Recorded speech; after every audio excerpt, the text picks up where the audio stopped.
ជីវិតប្តីប្រពន្ធណាប្រៀបដូចជាពាងហើយនឹងទឹកអញ្ចឹងដែលប្តីមានតួនាទីជាទឹកហើយប្រពន្ធគឺមានតួនាទីជាពាងប្តីមានតួនាទីជាទឹកគឺត្រូវយកទឹកមកបំពេញពាងបានន័យថាប្តីជាអ្នកដែលមានទំនួលខុសត្រូវខ្ពស់ជាងគេនៅក្នុងគ្រួសារបើសិនជាប្តីរលួយបាន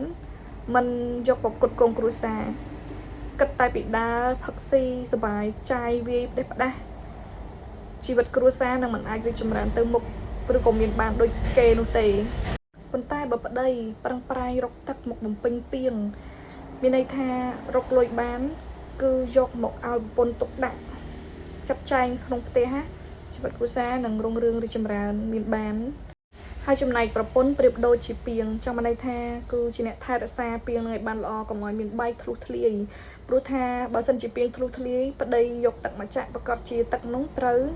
ហៀចេញពីពាងនោះអស់ហើយប្រៀបដូចជាលុយអញ្ចឹងនៅពេលដែលប្តីរកបានយកមកឲ្យយើងទុកដាក់ហើយយើងគិតតែពីចាយវាខ្ជះខ្ជាយមិនសន្សំសំចៃមិនចេះទុកដាក់លុយបានល្អក៏มันអាចរីកចម្រើនមានបាននោះដែរទោះបីជាប្តីប្រកែរកលុយខ្លាំងប៉ុណ្ណាក៏ដោយ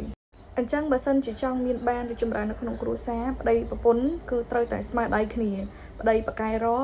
ប្រពន្ធប្រកែទុកដាក់ចាត់ចែងរៀបចំ